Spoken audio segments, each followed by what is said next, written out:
Hello and welcome back to JW's Dugout. John here. Happy Thursday. We're just a few days away from the Baseball Hall of Fame induction weekend, so I'm going to keep things rolling here with part two of my Hall of Fame autograph series. Today we're going to flip through the class of 2022, which was an absolutely stacked lineup of some just overall baseball greats, and then also the class of 2020. I did want to provide a quick update. I know a lot's going on in the hobby right now with the SGC thing. Obviously, Mr. Man Cave. I might share my thoughts on those things a little bit later, but not in this video. This is strictly dedicated to the Hall of Fame autos.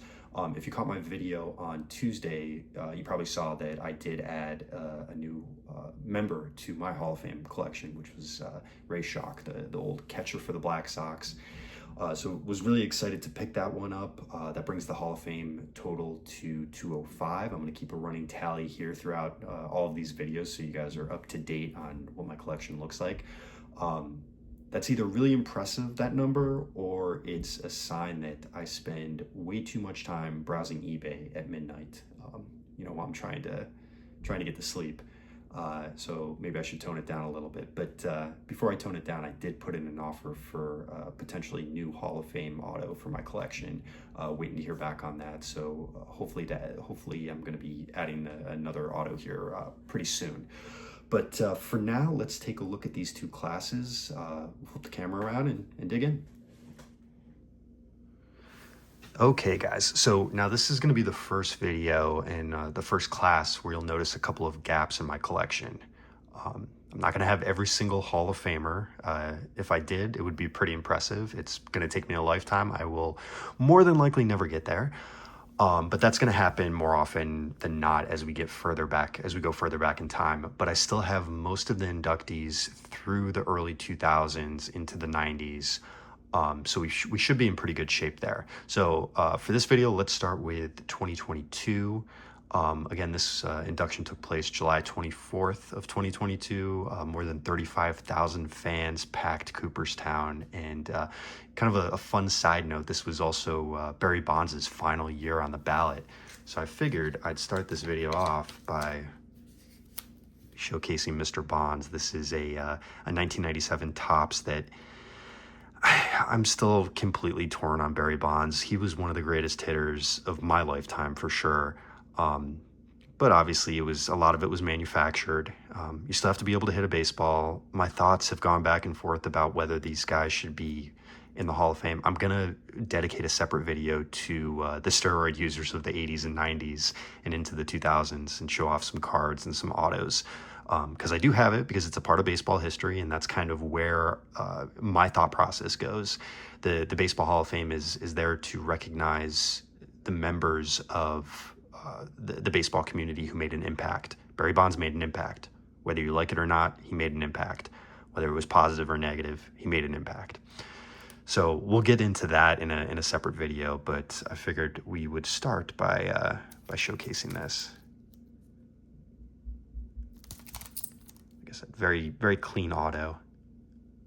So anyways, for the 2022 election, he hit 66%, so still not enough. And again, like I said, we'll save that debate for another video.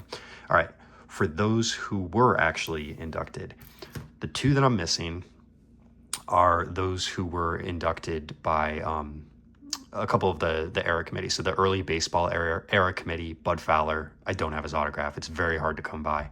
But he was recognized, of course, as the first known black baseball player. And then the other guy who I don't have his autograph yet, it's on my list. I want to actually try to pick it up this year at some point, is Gil Hodges. This is a 1956 Topps PSA in a 3. This goes for my 56 set. So I don't have his auto yet, but what a player. Took a long time for him to get in, but 370 homers, 8-time All-Star. Of course, the manager behind the Miracle Mets of 1969. All right, let's get to those that I do have autos. So first up is David Ortiz, and this is a 2021 Finest Moments. Very clean looking auto. And Big Papi was a first ballot guy. 77.9% of the vote by the BBWAA. He had 541 homers, over 1,700 RBIs, 10-time All-Star, of course, three World Series rings. And the interesting note is he was the first full-time DH to get the nod on his debut ballot. Of course, you got, Edgar Martinez, who started out as an infielder, later full-time DH, who's also in the Hall. But Big Papi definitely brought the party to Cooperstown. It was very much a festive atmosphere when he got in. All right, let's continue with about Jim Kaat. This is a 2021 Topps Platinum Anniversary. It's actually numbered to 199. I did love the set. Some people were kind of hit and miss. This is obviously a lot of this stuff for these first couple classes that we're going to cover is some modern items, but I did like this, obviously, for the vintage look of it. But Jim Kaat, what a career! 283 wins, 16 Gold Gloves. The guy pitched for a quarter of a century, 25 years in the majors. Practically lived on the mound. So there's him. All right, next up we have Minnie Miñoso. And I love this. This is the 2002 Topps Heritage. Miñoso, of course, Cuban pioneer. 299 career average. And I really think he's kind of one of baseball's ultimate finally gets his due stories. There's two guys in this class that it took a long time for them to be recognized, but I'm so glad that they actually were. And look at that signature. That's beautiful. Very distinct. And then I also love these Heritage, and you'll see a couple more in this video, because it actually gives you some stats on the back. Gives you a nice write-up too. Just a beautiful card. All right, speaking of individuals who are long overdue, I showed this one off in a previous video when I went over all of my Hall of Fame index autos, and this is Buck O'Neil. And you can't say enough about Buck O'Neil. I mean, absolute Negro Leagues legend, manager, ambassador for the game. The biggest downside of his induction into the Hall of Fame is that it came after he passed away, but long overdue. I was happy to pick this one up. I picked this one up at a show maybe like 2 or 3 years ago.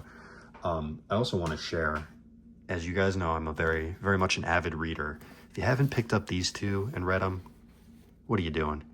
The Soul of Baseball, A Road Trip Through Buck O'Neil's America, one of my favorite sports writers, Joe Posnanski. As you can see, this book has been read multiple times, it's showing its wear and tear. Go pick this one up. Amazing stories. Love it. And then also, I was right on time. Another great bio of the legendary Buck O'Neil and a lot of great Negro League stories in here. So those are definitely my recommendations. All right, moving right along. The last inductee of this class, Tony Oliva. This is another Topps Heritage from 2022. Again, all of my Hall of Fame autos on cards are on card, no stickers. Not a fan of the sticker autos, but Tony Oliva, what a player. 304 career average, 220 homers, Twins legend, three batting titles. He was Rookie of the Year. Just an amazing player. Another Cuban-born star. All right, now moving on to 2021. 2021, there were no inductees. Why were there no inductees? Because nobody hit the 75% mark that year. That was the first time since, I believe it was 2013, that no potential Hall of Famer or potential player that was up for Hall of Fame induction hit the 75% mark. The closest, I'm going to run through a few players here. I already showed you Bonds, who was in the low 60s. Curt Schilling. This is a 1996 Leaf Signature Series. He got close, 71.1% of the vote, but he didn't get in. And after everything that followed that, he went on a little diatribe, and I don't think he'll ever be seen Cooperstown, which is sad because, I mean, he was a wonderful player, and you've got some real characters in the Hall of Fame. Take a look at Rogers Hornsby. Go look at his history. I I mean, there's more than that. We could be here all day, like dissecting characters. I don't know how I feel about it. I mean, Curt Schilling is obviously, I don't really stand for a lot of the things that he believes in, but that really doesn't have much to do with what he accomplished on the baseball field.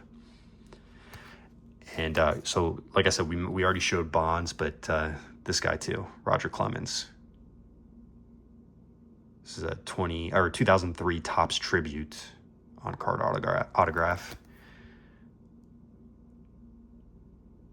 And again, he was also in the low 60s. And I don't know. I don't know if he'll ever get in.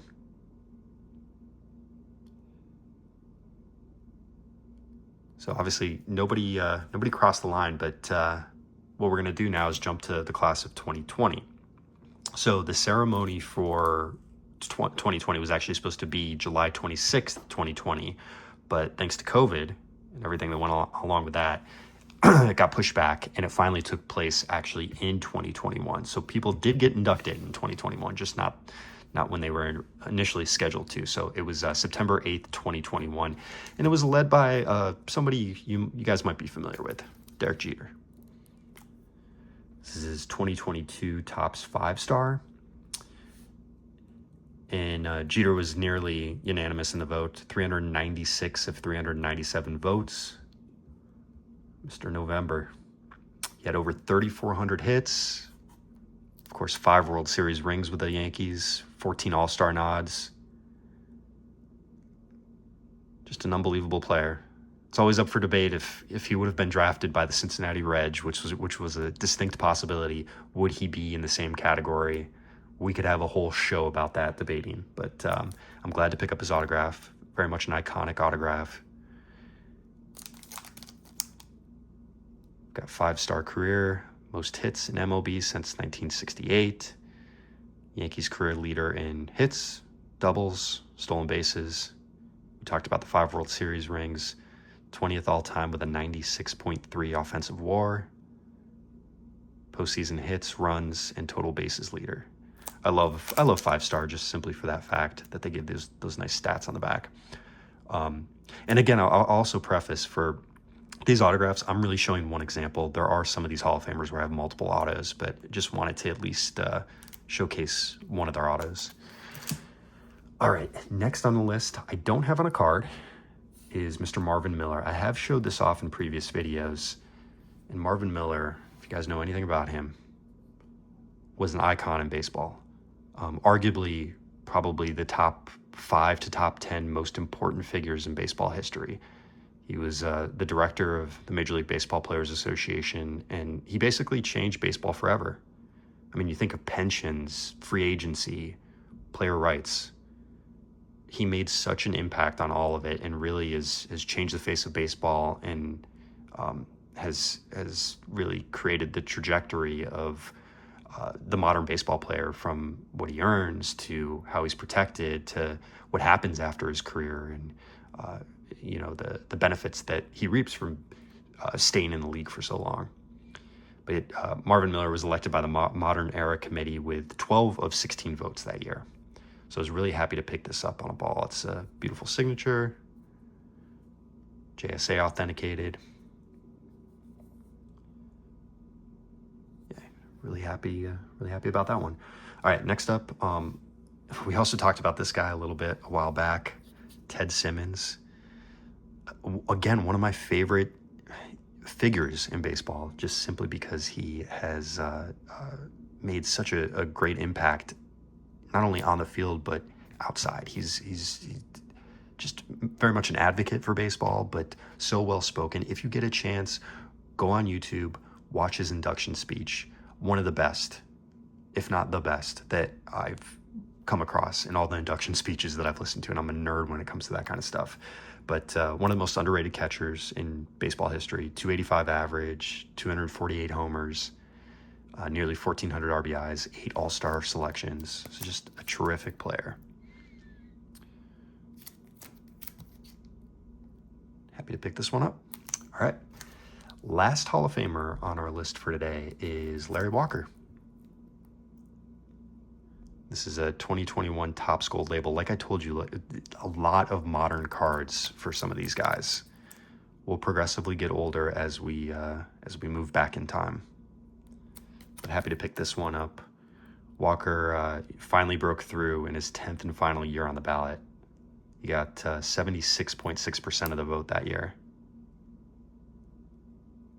He had a career slash line of 313, 406, 565, 3 batting titles, 383 homers. And fun fact, he is just the second Canadian in Cooperstown, from my knowledge. I believe it's Ferguson Jenkins, which many people don't really associate him with being a Canadian, and Mr. Larry Walker. All right, guys. So a lot of good stuff to look at here. Like I said, some Hall of Famers, some who were on the precipice of becoming Hall of Famers and decided to make choices that many of us probably wouldn't have made had we had the talent. But really happy to have these guys in my collection. Again, the goal this year is to pick up a Gil Hodges auto. And that's going to be a wrap for this round of classes. We'll keep the series going more than likely next week before, like I mentioned in my last video, before I take a trip to Ireland. We're going on vacation here in a couple days, but we'll keep the series going with 2019, 2018 classes. And thanks for stopping by the Dugout. I appreciate it, guys. Don't forget to like, subscribe, drop a comment, and let me know which autograph or player stood out to you the most in this video. We'll see you next time.